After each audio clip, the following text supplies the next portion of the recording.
Pablo Escobar ಕಥೆಗಳನ್ನ ಕೇಳಿದ್ವಿ. ಮೆಕ್ಸಿಕೋವನ್ನ ನೈಜೀರಿಯಾವನ್ನು ಮೀರಿಸುವಂತಹ ಹತ್ತಿರದಲ್ಲಿದ್ದೇವ ನಾವು ಅನ್ನುವಂಥ ಪ್ರಶ್ನೆ. ಬೆಂಗಳೂರಿನಲ್ಲಿ ಯಾಕೆ ಇಷ್ಟೆಲ್ಲ ಸುಲಭದಲ್ಲಿ ಎಲ್ಲರ ಕೈಗೆ ಸಿಗ್ತಾ ಇದೆ? ಇಷ್ಟು ದೊಡ್ಡ ಅಮೌಂಟ್ ಅಲ್ಲಿ ಅದು ಹೇಗೆ ಒಳಗಡೆ ಬರ್ತಾ ಇದೆ?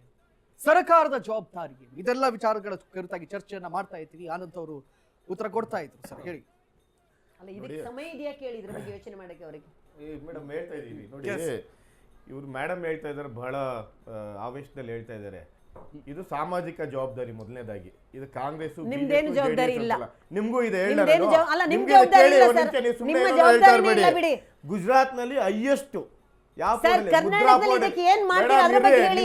ಇಲ್ಲಿನ ಯುವಕರ ಬಗ್ಗೆ ಯೋಚನೆ ಮಾಡಿ. ಯುವ ನಿಧಿ ಅಂತ ಪಂಗನಾಮ ಹಾಕಿದಾಯ್ತು, ಯುವ ನಿಧಿ ಪಂಗನಾಮ ಹಾಕಿದಾಯ್ತು. ಯಾರ್ದು ಗೊತ್ತಾ? ಪಂಜಾಬ್ ಬಗ್ಗೆ ಮಾತಾಡೋದಲ್ಲ, ಕರ್ನಾಟಕದ ಬಗ್ಗೆ ಮಾತಾಡಿ. ಅದಾನಿ ಪೋರ್ಟ್ ಅದ ಹೆಸರು ಅದ್ರಲ್ಲಿ ಎಷ್ಟಕ್ಕಿದೆ ಗೊತ್ತಾ ಮೇಡಮ್ ನಿಮ್ಗೆ? 2.988 ಟನ್. ಏನು ಇಡೀ ಇದು ಭಾರತದಲ್ಲಿನೇ. ಸರ್, ಇವತ್ತು ಗಾಂಜಾ ಬಗ್ಗೆ ಮಾತಾಡಿ. ಇದ್ರ ಬಗ್ಗೆ ಏನ್ ಮಾಡ್ತೀರಾ? ಏನ್ ಕ್ರಮ ಕೈಗೊಳ್ತೀರಾ? ಅದ್ರ ಬಗ್ಗೆ ಮಾತಾಡಿ. ಅದು ಕೂಡ ಇಂಡಿಯಾ, ಪಂಜಾಬ್ ಅಲ್ಲೆಲ್ಲ, ಗುಜರಾತ್ ಕೂಡ ಇಂಡಿಯಾದಲ್ಲೇ ಇರೋದು.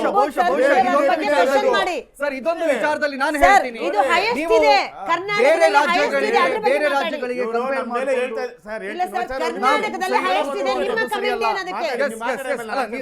ಕರ್ನಾಟಕದಲ್ಲಿ ಹೈಯೆಸ್ಟ್ ಇದೆ, ನಿಮ್ಮ ಕಮೆಂಟ್ ಏನು? ಅವ್ರು ಕೇಳ್ತಾ ಇರುವಂತ ಪ್ರಶ್ನೆ ಇಷ್ಟೇ, ಕರ್ನಾಟಕದಲ್ಲಿ ಹೈಯೆಸ್ಟ್ ಇದೆ, ಕರ್ನಾಟಕದ ಬಗ್ಗೆ ಮಾತಾಡೋಣ.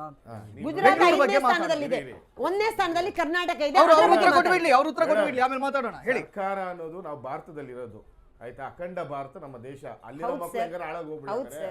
ಮತ್ತೆ ಕರ್ನಾಟಕ ನಂಬರ್ 1 ಇದೆ ಗಾಂಜಾದಲ್ಲಿ. ಏನು ಅದಕ್ಕೆ? ಒಂದ್ ನಿಮಿಷ, ನಿಮ್ಮ ಆಕ್ಷನ್ ಪ್ಲಾನ್ ಒಂದ್ ನಿಮಿಷ ಇರ್ರಿ, ಹೇಳಬೇಡವ ನಾನು. ನೀವು ಮಾತಾಡ್ಕೊಡ್ತಂತ ಹೆಂಗ್ ಬೇಕಾದ್ರೆ ಮಾತಾಡ್ಬಿಡ್ತೀರಾ? ಹೇಳಿ ಸರ್, ಹೇಳಿ. ಕಾನೂನು ಯಾರಪ್ಪನ ಮನೆ ಸೊತ್ತು ಅಲ್ಲ ಇಲ್ಲಿ, ಅರ್ಥ ಆಯ್ತಾ? ಕರ್ನಾಟಕದಲ್ಲಿ ಸತ್ತೋಗಿದೆ ಅಲ್ವಾ? ಗೃಹ ಇಲಾಖೆ ಜೀವಂತ ಇದೆಯಾ? ಏನೇ ಕೇಳಿ ಗೃಹ ಸಚಿವರಿಗೆ ಗೊತ್ತಿಲ್ಲ ಅಂದ್ಬಿಡ್ತಾರೆ. ನಾಮ್ ಆಮೇಲೆ ಅಲ್ಲರಿ ಬಾಂಬ್ ಬ್ಲಾಸ್ಟ್ ಆದ್ರೆ ಏನ್ ನೋಡ್ತೀನಿ, ಅದು ಯಾರ ಮಕ್ಕಳಾಟಿಕೆ ಅಂದ ಗೃಹ ಸಚಿವರು. ಮೇಡಮ್, ಈಗ ಅವ್ರ ಹತ್ರ ಒಂದು ಉತ್ತರ ಪಡ್ಕೊಂಡ್ ಬಿಡೋಣ. ಇಲ್ಲ, ಉತ್ತರ ಕೊಡ್ತೀನಿ. ಬೆಂಗಳೂರಿನ ಸ್ಥಿತಿ ಬಗ್ಗೆ ಮಾತಾಡೋಣ. ನಮ್ಗೀಗ ಗುಜರಾತ್ ಬೇಡ, ಯಾವ್ದು ಬೇಡ, ಬೆಂಗಳೂರು ತಿಳ್ಕೊಳ್ಳಿ. ಕಾನೂನು ಯಾರಪ್ಪನ ಮನೆ ಸೊತ್ತು ಅಲ್ಲ. ಯಾರಪ್ಪದು ಬೇಡ ಸರ್. ನಮ್ಮ ಗೃಹ ಇಲಾಖೆ ಏನ್ ಮಾಡ್ತಾ ಇದೆ ಅದ್ರ ಬಗ್ಗೆ ಹೇಳಿ ನೀವು. ಸರಿ, ಮಾತಾಡ್ಬಿಡಿ. ಮತ್ತೆ ಯಾರಪ್ಪನ ಸೊತ್ತಲ್ಲ, ಪದ ಬಳಕೆ ಮಾಡಬೇಡಿ. ಮತ್ತೆ ನೀವ್ ಹೇಳಿದ್ಕಲ್ಲ, ನಾವು ಹೌದು ರಾಜೀನಾಮೆ ಕೊಡ್ಬೇಕು ಅಂತೀರಾ? ಖಂಡಿತ ಕೊಡ್ತೀರಾ ನೀವು? ನಾಚಿಕೆ ಮಾನ ಮರ್ಯಾದೆ ನಿಮ್ಗೆ, ನೈತಿಕತೆ ಇದೆಯಾ? ಗುಜರಾತ್ ನಲ್ಲಿ ಅಲ್ಲಿ ಸಿಗ್ತಲ್ಲ, ಯಾರು ಪ್ರಧಾನ ಮಂತ್ರಿ? ನಿಮ್ ಗುಜರಾತ್ ನವರು ಕೊಡ್ತಾರಾ? ಅದಾನಿ ಫೋರ್ಟ್ ನಲ್ಲಿ ಅರೆಸ್ಟ್ ಮಾಡಿದ್ದೀರಾ? ಸಿಚುವೇಶನ್ ಅಲ್ಲಿ ಇದೀರಾ, ಅದಕ್ಕೆ ಉತ್ತರ ಕೊಡಿ. ನಮ್ಮಲ್ಲೊಂದು ಗಾದೆ ಇದೆ, ಹೆಸರೇನು ಅಂತ ಹೇಳಿದ್ರೆ ಮುಂಡಾಸ್ 33 ಅಂತಾರೆ. ನಾನು ಹೇಳ್ತಾ ಇದ್ದೀನಿ, ನೀವು ಸುಮ್ಮನೆ ಕಿರ್ಚ್ತೀರಾ ಅಂದ್ಬಿಟ್ಟು ನಾನು ಹೇಳ್ತಾ ಇದ್ದೀನಿ. ನಂಬರ್ 1 ಕರ್ನಾಟಕ, ಇದಕ್ಕೆ ಉತ್ತರ ಕೊಡಿ. ನಾನು ಒಂದೇ ಹೇಳ್ತೇನೆ, ಸ್ವಲ್ಪ ಬೆಂಗಳೂರಿಗೆ ಬರೋಣ. ಏನು ಅದನ್ನೇ ಮಾತಾಡೋಣ. ಸ್ವಲ್ಪ ಬೆಂಗಳೂರಿಗೆ ಬರೋಣ. ಸೂಪರ್ ಮಾತಾಡ್ತೀನಿ ನಾನು. ಲಾಸ್ಟ್ ಟೈಮ್ ನಾನು ಒಂದು ಮಾತು ಇಲ್ಲೇ ಕೇಳಿದಾಗ ಒಂದು 5 ಅಭಿವೃದ್ಧಿ ಹೇಳಿದೆ ಅಂದ್ರೆ ಒಂದು ಮುಖ ಇಲ್ಲ. ಇವತ್ತು ಒಂದೇ ನಂಬರ್ ಅಂದ್ರೆ ಒಂದು ಇಲ್ಲ, ಒಂದು ಶಂಕುಸ್ಥಾಪನೆ ಮಾಡೋದು ಒಂದು ಇಲ್ಲ.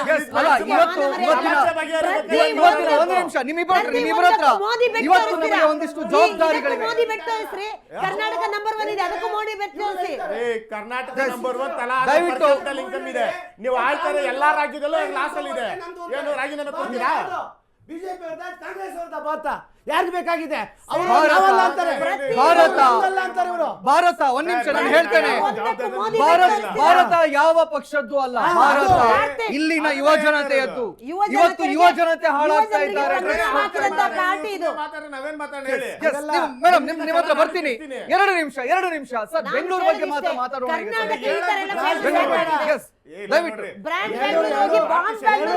ಕರ್ತವ್ಯ ಇದೆ, 2 ಪಕ್ಷದ ಕರ್ತವ್ಯ ಇದೆ. ನೀವು ಹೇಳಿ. ಓಕೆ ಸರ್, ಈಗ ಸಬ್ಜೆಕ್ಟ್ ಬರೋಣ. ನೀವು ನೋಡ್ರಿ, ಯಾರು ನೋಡ್ರಿ, ಕಾನೂನು ಏನ್ ಸುಮ್ನೆ ಕುತ್ಕೊಂಡಿಲ್ಲ. ನಮ್ ಗೃಹ ಇಲಾಖೆ ಅವರು ಏನ್ ಮಾಡಿದೆ ಹೇಳಿ? ಏನ್ರಿ ನಿಮ್ಗೆ ಪ್ರಾಬ್ಲಮ್? ಸೈಬರ್ ಕ್ರೈಮ್ ಆಗ್ತಾ ಇದೆ, ಇಷ್ಟು ಮಹಿಳೆಯರ ಅತ್ಯಾಚಾರ ಆಗ್ತಾ ಇದೆ. ಏನ್ ಮಾಡ್ತಾ ಇದೀರಿ? ಏನಾದ್ರು ಮಾಡ್ತಾ ಇದೀಯಾ? ನೋಡ್ರಿ, ನಿಮ್ಗೆ ಡೆಕೋರಮೇ ಗೊತ್ತಿಲ್ಲ. ನಿಮ್ಗೆ ಸಬ್ಜೆಕ್ಟ್ ಯಾರೋ ಪ್ರಶ್ನೆ ಕೇಳಿದಾಗ ಆನ್ಸರ್ ಮಾಡೋಕು. ಟಿವಿಯಲ್ಲಿ 1000 ಜನ ನೋಡ್ತಾರೆ, ಕೋಟ್ಯಾಂತರ ಜನ. ಓಕೆ, ನಾನು ನಿಮ್ಮ ಹತ್ರ ಬರ್ತೀನಿ. ಆನ್ಸರ್ ಮಾಡೋದು ಬೇಡ ಸರ್, ನಿಮ್ಗೆ ದಯವಿಟ್ಟು 3 ನಿಮಿಷದ ಸಮಯಾವಕಾಶ ಅವರಿಗಿದೆ. 3 ನಿಮಿಷದ ಸಮಯಾವಕಾಶ ಇವರಿದ್ದ ನಮ್ಮನ್ನ ಕರೀಲೇಬೇಡಿ ದಯವಿಟ್ಟು. ನಾ ಆನ್ಸರ್ ಮಾಡ್ಬೇಕಾ? ಇವ್ರಿಗೆ ಆನ್ಸರ್ ಮಾಡಿ ಜನಗಳು ನೋಡ್ತಾರೆ. ಜನರಿಗೆ ಆನ್ಸರ್ ಮಾಡ್ರಿ, ನನಗೆ ಬೇಡ. ದಯವಿಟ್ಟು ನನ್ನ ನೋಡ್ಕೊಂಡು ಮಾತಾಡಿ. ತಾಯಿನೇ ಚಾನಲ್ ಚೇಂಜ್ ಮಾಡ್ಬಿಡ್ತಾರೆ ನಾನು ಕಿರ್ಸ್ಕೊತಾ ಇದ್ರೆ. ನನ್ನ ನೋಡಿ ಸರ್, ನಾನು ಅವಾಗಿಂದ ಹೇಳ್ತಾ ಬಂದೇನೆ, ಕಾನೂನು ಈಗಾಗಲೇ ಗೃಹ ಸಚಿವರು ಏನಂತ ಹೇಳಿದ್ದಾರೆ, ಅಗತ್ಯ ಕಾನೂನು ತಗೋತೀವಿ. ಆಗಿದೆ, ತಪ್ಪಾಗಿದೆ, ಎಲ್ಲಾಗಿದೆ, ಏನಾಗಿದೆ ಅನ್ನೋ ಬಗ್ಗೆ ನಾವು ಸೂಕ್ಷ್ಮವಾಗಿ ಕೆಲವು ಎಕ್ಸ್ಪರ್ಟ್ಗಳಿದ್ದಾರೆ, ರಿಟೈರ್ಡ್ ಆಫೀಸರ್ಸ್ಗಳಿದ್ದಾರೆ, ಅವ್ರ ಮಾರ್ಗದರ್ಶನ ತಗೊಂಡು ಮಾಡೋಣ. ಇನ್ನು ಕೇಸ್ ಹಂಗೂ ತಪ್ಪಿದ್ರೆ ನೀವು ಖಂಡಿತವಾಗ್ಲೂ ಹೋರಾಟ ಮಾಡಿ. ನಮ್ಗೆ ಅದರಲ್ಲಿ ಏನು ಅಭ್ಯಂತರ ಏನೂ ಇಲ್ಲ. ಇವಾಗ ನಂಬರ್ 1 ಆಗಿದೆಯಾ ಯಾಂತ್ರಲ್ಲಿ ಯಾವ ವಿಷಯದಲ್ಲಾಗಿದೆ, ಇದಾದೋ ಹೈಡ್ರೋ ಗಾಂಜಾ ಅದೇನೋ ಅಂತ ಅಂತಿದ್ರಪ್ಪ, ನಮ್ಗೆ ಅದ್ರ ಬಗ್ಗೆ ಮಾಹಿತಿಗಳಿಲ್ಲ ಅವೆಲ್ಲ. ಇದೇ ಗೊತ್ತಿಲ್ಲ, ನಮ್ಗೆ ಗಂಧ ಗಾಳಿನೂ ಗೊತ್ತಿಲ್ಲ. ಕಾನೂನು ಸಚಿವರು ಏನಾದರೂ ತಪ್ಪಿಸ್ಕೊಂಡಿದ್ದಾರಾ ಅವ್ರ ಜವಾಬ್ದಾರಿಯಿಂದ? ನೀವು ಕೇಳಿ, ಉತ್ತರ ಕೊಡಲಿಲ್ಲ ರಾಜೀನಾಮೆ ನೀವು ಆಗ್ರಹ ಮಾಡಿ, ಯಾರಪ್ಪನ ಸ್ವತ್ತು ಅಲ್ಲ ಇಲ್ಲಿ. ಅದನ್ನು ಬಿಟ್ಬಿಟ್ಟು ನೀವೇನೇನು ಹೇಳ್ತಾರೆ ನೋಡಿ. ಹಂಗಂದ್ರೆ ನಾನು ರಾಜಕಾರಣಕ್ಕೋಸ್ಕರ ಮಾತಾಡ್ಬೇಕಂತ ನಿಮ್ಮದು ಅಷ್ಟೊಂದು ಪಾಯಿಂಟ್ ಬರ್ಕೊಂಬಂದಿದ್ದೀನಿ.